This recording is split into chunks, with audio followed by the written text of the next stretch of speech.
जरा पहले पार जाए वो आवाज काढ़ो। भारत माता की, भारत माता की।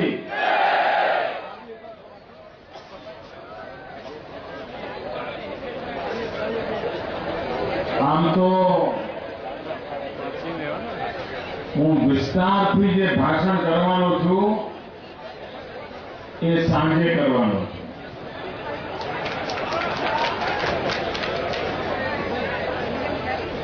પણ ઘણીવાર એમ થાય કે સાહેબ નાસ્તો થઈ ગયા તો સારું. તો અમારા આયોજક મિત્રોએ કહ્યું कि साहब शुरुआत में एक 5-10 मिनिट बात आप करो तो सारू. અને તેથી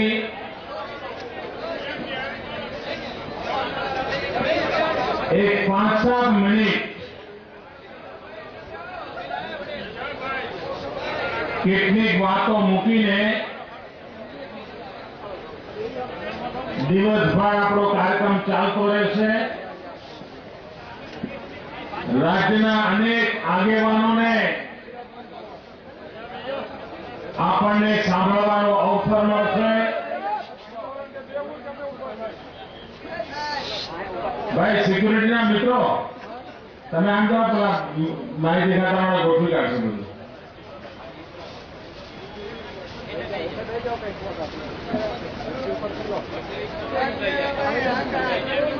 साँज सुधी अनेक राज्यना आगेवानोने विस्तारथी सांभळवा माटेनो आपणे अवसर मळवानो छे.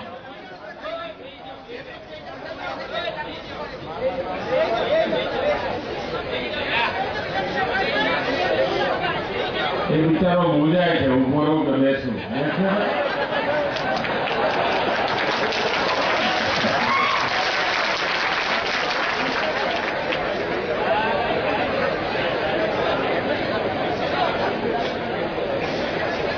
मंच पर विराजमान सभी वरिष्ठ महानुभाव, भारतीय जनता पार्टी के राष्ट्रीय महासचिव और उभरते हुए जुझारू नेता श्रीमान नड्डा जी, मंत्री परिषद के मेरे सभी साथी, सांसद सदस्य श्री, विधायक श्री, जिला पंचायत और तहसील पंचायत के सभी चुने हुए जनप्रतिनिधि, इन 6 तहसीलों से आए हुए जागरूक नागरिक भाइयों और बहनों,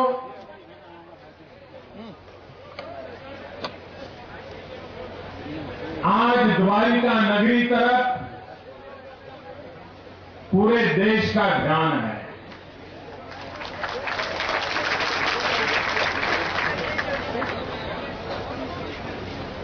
जन्माष्टमी का उत्सव उसकी फोन करके चेक हम सदियों से मनाते हैं, लेकिन शायद ही किसी जन्माष्टमी उत्सव पर देश की इतनी टीवी चैनल आई होगी. लेकिन आज कोई ऐसा अवसर है कि हिंदुस्तान की सभी टीवी चैनल आज इस द्वारका नगरी में मौजूद है.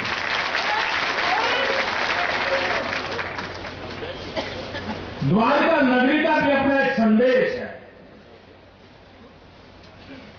एक जमाना था जब शैव और वैष्णवों के बीच बड़ा संघर्ष चलता था और वो संघर्ष इतनी हद तक बढ़ गया था कि सामान्य व्यक्ति भी उसके मुंह से किसी ऐसे शब्द का उच्चारण नहीं करता था जिसमें कहीं शिव शब्द आ जाए. એને શિવવાનું જેમ કે ના બોલે, શિવણ ના બોલે, અંદર શિવ આવી જાય. यानी इतनी कटुता थी, इतनी दूरी थी। लेकिन यही द्वारिका की नगरी है कि जहां उस वैष्णव परंपरा के श्री कृष्ण का धाम है, तो यहीं पर शिव परंपरा से जुड़े हुए आदि शंकराचार्य ने शंकर मठ की स्थापना करके एक सद्भावना का सेतु इसी पवित्र धरती पर बनाया। इससे बड़ा सद्भावना का संदेश क्या हो सकता है। यही द्वारिका की धरती है जहां गरीबों के प्रति अमीर से अमीर का व्यक्ति की सद्भावना क्या होती है। जब सुदामा जी, जिसके पास पहनने के लिए कपड़े नहीं थे, रहने के लिए घर नहीं था, परिवार बीमारी से तड़प रहा था, और वो एक गरीबी का प्रतिनिधि सुदामा श्री कृष्ण के द्वार पर आया और पुरानी यादें जग गई और कृष्ण ने उसको आलिंगन किया। अमीरी और गरीबी, एक तरफ राज, एक तरफ सामान्य व्यक्ति, कितना सद्भावना का सेतु बना होगा ये द्वारिका नगरी, उसकी साक्षी। यही तो द्वारिका नगरी है। जब देश पर हमलावर आतंकवादी लोग हमला करते थे, यहां की संस्कृति को ध्वस्त करते थे, यहां की संस्कृति परंपरा की रक्षा के लिए गुरु गोविंद सिंह जी ने पंज प्यारे की बात कही। उन्होंने ऐसे पंज प्यारे चाहिए जो अपना सर कटवाने के लिए तैयार हो जाएं, और सिख परंपरा को शुरू किया। भाइयों बहनों, दुनिया में बहुत कम लोगों को मालूम है जो पहले पंच प्यारे थे। जो पहले पंच प्यारे थे उसमें से एक ये द्वारिका नगरी का था, मोहकम सिंह। इसी धरती से आए थे और गुरु गोविंद सिंह के साथी बनकर के देश, धर्म और संस्कृति की रक्षा के लिए अपने आप को आहूत कर दिया।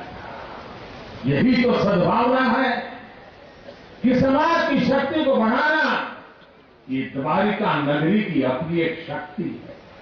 और इसलिए जब इस सद्भावना मिशन का दूसरा दौर प्रारंभ किया तो सहज मन करता था कि विराट सागर के किनारे पर, द्वारका की पवित्र धरती पर एक विराट कदम उठाने के लिए हम क्यों न द्वारिका नगरी में जाएं। और इसलिए मैं आज आपके चरणों में आकर के बैठा। भाइयों बहनों, अनशन उपवास ये हमारे देश में नई बात नहीं है। ये सदियों पुरानी परंपरा है। कभी आत्म शुद्धि के लिए उपवास होना, ये भी परंपरा रही।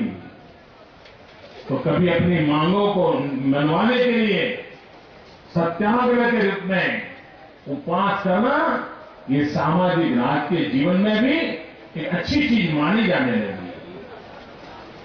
लेकिन भाइयों बहनों, मेरे उपवास कुछ मांगने के लिए नहीं है। मेरे ये उपवास कुछ पाने के लिए नहीं है। मेरे उपवास हिंदुस्तान के कोने कोने में एक सच्चाई को घर घर तक पहुंचाने का एक नम्र प्रयास है। वो सच्चाई क्या है? गुजरात को बदनाम करने के लिए, गुजरात को बेइज्जत करने के लिए कोई मौका छोड़ा नहीं गया। गुजरात की अच्छाइयों को नजरअंदाज किया गया है। मां भारती की सेवा करने में गुजरात कभी पीछे नहीं रहा। श्रीनगर में भूकंप आया था। श्रीनगर के भूकंप के कारण अनेक लोग पीड़ित थे। श्रीनगर के भूकंप पीड़ितों को सबसे पहले सेवा पहुंचाने का काम ये गुजरात की धरती ने कुछ वर्षों पहले किया। पाकिस्तान में भूकंप आया था, पाकिस्तान को मदद करने की सबसे पहले अगर किसी ने की थी तो गुजरात ने की थी। ये मानवता की ताकत, इस धरती की ताकत है। और उसे भुला दिया गया, नजरअंदाज कर दिया गया। अब जब यही षड्यंत्र चलते रहे तो क्या मैं मेरे गुजरात को बदनाम होते देख सकता हूं? क्या मैं चुपचाप उसको सह सकता हूं? भाइयों बहनों, मुझे आपके आशीर्वाद चाहिए। मैं गुजरात की सच्ची बात दुनिया के सामने पहुंचाना चाहता हूं।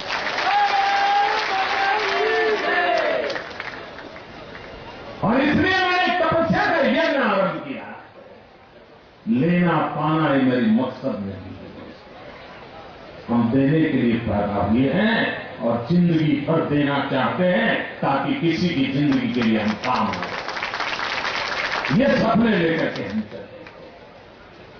भाइयों बहनों, आज गुजरात का विकास हुआ है, उसकी चर्चा कोई चाहे या न चाहे सबको करने के लिए हमने मजबूर कर दिया है। और उसका श्रेय अगर किसी को जानता है तो भाइयों बहनों आप हो जाता है। ये मेरे सामने जो गुजरात के मेरे नागरिक भाई बहन बैठे हैं, मेरे 6 तहसील के जो भाई बहन बैठे हैं, ये श्रेय आपको जाता है। कुछ लोगों को लगता है कि एक सरकार आ गई इसलिए गुजरात आगे बढ़ गया। कुछ लोगों को लग गया कि एक ऐसा मुख्यमंत्री आ गया इसके कारण गुजरात आगे निकल गया। कुछ लोगों को लगता है कि नीतियां इतनी बढ़िया आ गई कि जिसके कारण गुजरात आगे बढ़ गया। किसी को लगता है कि मुख्यमंत्री ऐसा आ गया कि ईश्वर की कृपा हो गई, बारिश लगातार होती गई और उसके कारण गुजरात आगे बढ़ गया। लोग भांति भांति के कारण दे रहे हैं। गुजरात की प्रगति के लिए अनेक प्रकार के कारण अलग अलग लोग बताते हैं। कारण कुछ भी बताते हो, लेकिन विकास हुआ है इसको तो स्वीकार करना ही पड़ता है, करना ही पड़ता है, करना ही पड़ता है। लेकिन एक बात जिसकी और लोगों का ध्यान नहीं है वो मैं डंके की चोट पर दुनिया को बताना चाहता हूं। ये सारे कारण सही हो गए। किसी को यश मिलता होगा, अपयश मिलता होगा, वो भी सही होगा, लेकिन वो पूर्ण सत्य नहीं है। ये विकास की ऊंचाइयों कैसे पार हुई? भाइयों बहनों, कोई विद्यार्थी अगर अपनी 10वीं की कक्षा में अच्छे मार्क लाता है तो वो भी सोचता है कि इस साल में मेरी वो कौन सी अच्छी बातें थी जिसके कारण मुझे इतने अच्छे मार्क मिले। मां बाप भी बैठ करके चर्चा करते हैं कि देखो बेटा, तुमने 10वीं कक्षा में ऐसा ऐसा किया था ना, इसके कारण तुम्हें फायदा हुआ। उसे याद कराते हैं, उसके टीचर भी उसको याद कराते हैं कि देखो बेटे, तुम पढ़ाई में तो अच्छे हो, लेकिन 10वीं कक्षा में जो तुमने ये काम किया था ना, इसके कारण तुम्हारी आगे बढ़े हो। 12वीं में भी जब आगे जाओगे इन चीजों को भूलना मत, यही चीजें हैं जो तुम्हें आगे ले गई। हर कोई याद कराता है। कोई परिवार आर्थिक विकास करता है तो उस परिवार को भी लोग याद कराते हैं, साहब ये विकास जब तो अपना उद्योग बहुत हो गया, पहले छोटी दुकान थी, अब इतना बड़ा धंधा हो गया, रुपये कारोबार, गाड़ी आ गई, लेकिन साहब याद है ना 10 साल पहले क्या हुआ था और उस समय आपने जो किया था ना, उसके कारण ये बढ़ा है, उसको मत भूलना। ये लोग कहते हैं कि नहीं कहते? कहते हैं ना।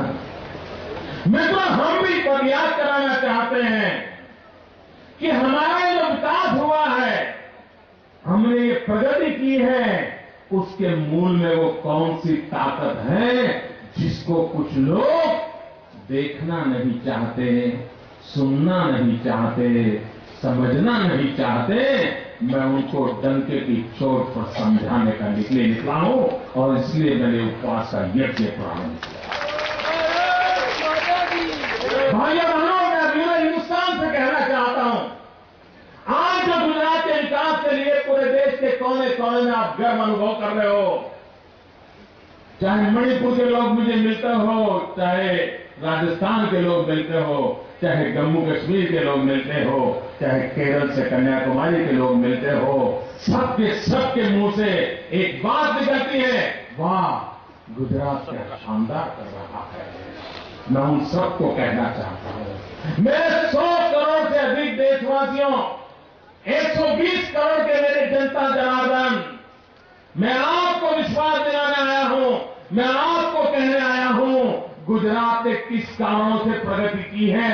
एक बार ये जड़ी बूटी आप भी स्वीकार कर लोगे तो आपके यहां भी विकास की धारा बहने लगी। और वो जड़ी बूटी कौन सी है? वो जड़ी बूटी है हमारी एकता की, वो जड़ी बूटी है हमारे बीच की सद्भावना की, वो जड़ी बूटी है एक दूसरे के प्रति आदर और प्रेम का भाव व्यक्त करने की, एक दूसरे के सुख दुख के साथी बनने की, और उसी के कारण आज हम प्रगति कर पाए हैं।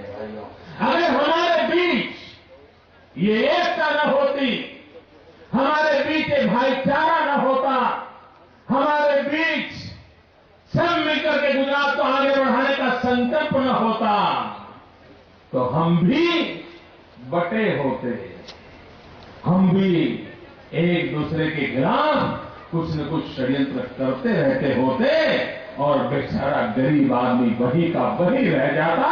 हम उससे बाहर निकल गए, हम उससे ऊपर उठ गए, और उसी का परिणाम है कि हमारी ये ताकत, उस ताकत ने हमें आगे बढ़ाने के लिए बल दिया है। मित्रों, जब तक धागा अकेला होता है कोई भी उसको तोड़ देता है, लेकिन वही धागों से अगर रस्सा बन जाता है तो हाथी को भी कंट्रोल करना आसान हो जाता है। वो रस्से से एकता की ताकत होती है। मित्रों, एक उंगली कोई भी आके तोड़ सकता है, लेकिन 5 उंगलियां होकर के अगर मुट्ठी बन जाती हैं तो दुनिया की कोई ताकत उसे तोड़ नहीं सकती। एकता की ये ताकत होती है। ये गुजरात ने 10 साल तपस्या करके इस एकता के मंत्र को चरितार्थ किया है। मैं दुनिया को डंके की चोट पर कहना चाहता हूं कि आज गुजरात है, उसका कारण 6 करोड़ गुजरातियों का सद्भाव है, 6 करोड़ गुजरातियों की एकता है, 6 करोड़ गुजरातियों का मैत्री भाव है। शहर हो गांव हो, हमने टकराव पैदा नहीं होने दिया। आदिवासी हो गैर आदिवासी हो, हमने टकराव पैदा नहीं होने दिया। सवर्ण हो दलित हो, हमने टकराव पैदा नहीं होने दिया।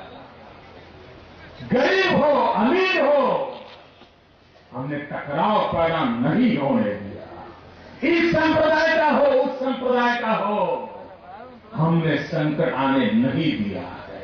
यही एकता है जिसने गुजरात को आगे बढ़ाया है, और आगे बढ़ना है तो एकता ही काम आने वाली है। अगर मोदी रहे या न रहे, एकता रही तो दुनिया की कोई ताकत गुजरात को पीछे नहीं ले जा सकती। ये बात मैं बताने के लिए ये उपवास का यज्ञ मैंने आरंभ किया। भाइयों बहनों, कैसे समय हमने देखे, एक जाति को दूसरी जाति के साथ हमेशा झगड़ा करवाना। खारवा है तो मैर के साथ टकरा दो, ठाकुर है तो पटेल से लड़वा दो, यही तरीका था। वोट बैंक की राजनीति, समाज को तोड़ो और अपनी रोजी रोटी कमाओ, यही तरीका था। याद है मित्रों, 1985 के वो दिन कैसे थे? किसी को भरोसा नहीं था कि आने वाले दिन कैसे जाएंगे। भाई भाई को लहूलुहान करने के लिए मैदान होता, पूरा गुजरात खून से लथपथ था। वो दिन भूलना मत मित्रों, कितनी तबाही कर दी थी। और आज एकता के कारण मित्रों, एक जमाना था गुजरात की ओर में कोई नजर करे तो क्या था, अगर किसी को अहमदाबाद जाना होता था, अगर जामनगर से अहमदाबाद जा रहा तो फोन करके पूछता था कि कहीं कर्फ्यू वर्फ्यू तो नहीं है। पहुंचने के बाद फोन करता था घर पे, तब तो मोबाइल नहीं था बेचारा, एसटीडी पीसीओ पर जाके फोन करता था या पोस्ट ऑफिस में जाके फोन करता था कि मैं अहमदाबाद पहुंच गया। हमारे यहां कर्फ्यू आम बात, चाकू मारना, आग लगाना, पकड़ में झगड़ा हो जाए तो भी भीड़ जाना, साइकिल टकरा जाए तो भी भीड़ जाना, यही चलता था। कितनी तबाही हुई इन सारी चीजों से। हमने सीखा, गुजरात की जनता ने संकल्प किया कि हम हमारे इस राज्य को तबाह नहीं होने देंगे। ये खेल खेलने वालों को खेल नहीं खेलने देंगे, उनको दरकिनार करेंगे और मिलजुल करके एकता के साथ हम आगे बढ़ेंगे और गुजरात को नई ऊंचाइयों पर ले जाएंगे। ये करके दिखाया। एक जमाना था गुजरात के अंदर बच्चा पैदा होता था तो उसको चाचा बोलना बाद में आता था, मां बोलना बाद में आता था। वो सबसे पहले बोलना सीखता था कर्फ्यू, और वो चाचा मामा को बाद में पहचानता था, पुलिस वाले को पहले पहचानता था, क्योंकि घर के बाहर, गली के बाहर कोई न कोई पुलिस वाला खड़ा ही खड़ा रहता था। वो हालत है हमारे राज्य में। आशंकाओं का माहौल था। आज जो बच्चा 8 साल का हुआ है उसे पता तक नहीं है कर्फ्यू क्या चीज होती है, कर्फ्यू किस चिड़िया का नाम है उसको मालूम तक नहीं है, पुलिस का लाठीचार्ज क्या होता है उसे पता नहीं है, टीयर गैस सेल किसको कहते हैं वो सारा भूल गए। चला गया सब कुछ। क्यों गया? हमारी एकता के कारण गया। मैं सरकार को क्रेडिट देने के यहां नहीं आया हूं, मैं नरेंद्र मोदी नाम के मुख्यमंत्री को क्रेडिट नहीं देने आया हूं। इसकी क्रेडिट अगर किसी को मिलती है तो गुजरात के 6 करोड़ मेरे भाइयों बहनों को, ये मेरे 6 करोड़ भाइयों बहनों को क्रेडिट मिलती है। और मैं दुनिया को बताना चाहता हूं कि यही रास्ता है। आपको भी वोट बैंक की राजनीति छोड़ करके इसी रास्ते पर चलना पड़ेगा, तब आपके राज्य का विकास होगा, तब आपके नगर का विकास होगा और तब जाकर के पूरे हिंदुस्तान का विकास होगा। ये मंत्र 120 करोड़ घरों में पहुंचाने के लिए ये गुजरात ने उपवास के माध्यम से हिंदुस्तान को संदेश देने का संकल्प किया है। राजनीति करने के लिए ऐसा तप करने की जरूरत नहीं होती। कहीं काले झंडे के लड़के खड़े हो जाओ तो भी अखबार में, टीवी में जगह मिल जाती है, राजनीति चली जाती है। मित्रों, मुझे वो रास्ते मंजूर नहीं है। मुझे एक नक्कर धरातल पर गुजरात को आगे बढ़ाना है। दरअसल इस विषय में कभी किसी की मैंने आलोचना नहीं की है, मैं आज भी करना नहीं चाहता हूं। क्यों करूं? क्यों अपना समय बर्बाद करूं? मेरे पास 6 करोड़ गुजरातियों की सेवा करने के लिए भी समय कम पड़ रहा है, तो मैं अपने समय को किसी फालतू काम में बर्बाद करना नहीं चाहता।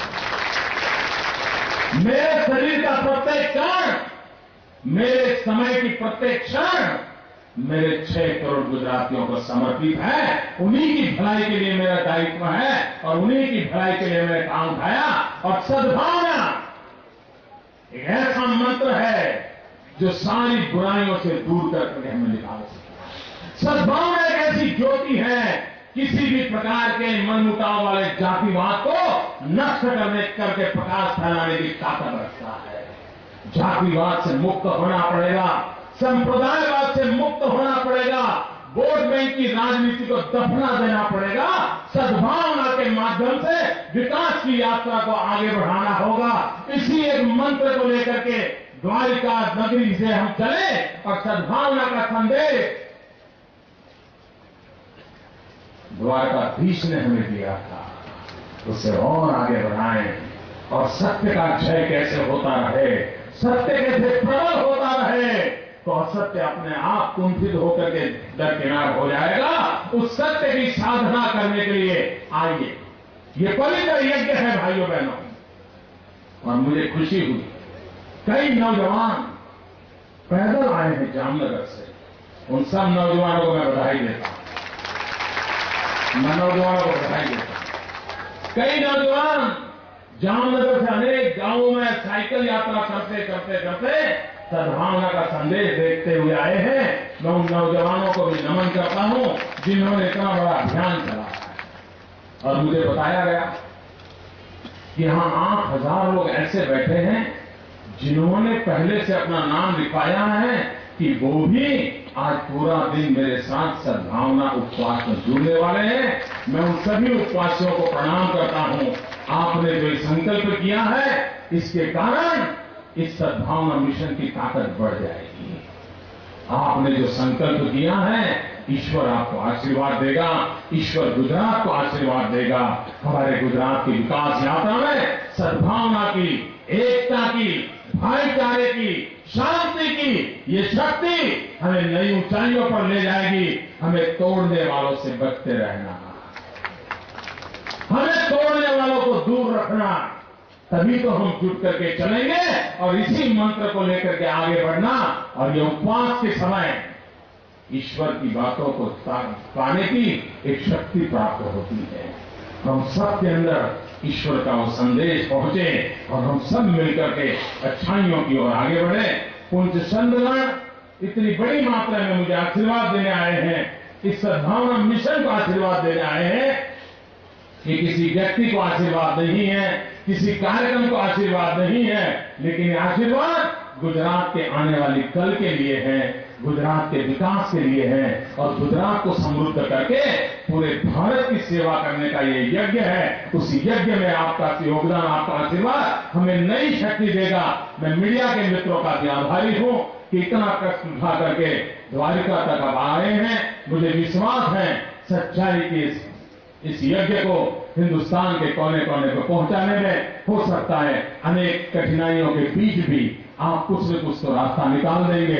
बहुत बहुत शुभकामनाएं, बहुत बहुत धन्यवाद। जय जय गरीब गुजरात, भारत माता की। दोनों मुट्ठी पूरी ऊपर करके ताकत से बोलो भाइयों, भारत माता की। पूरी ताकत से बोलिए।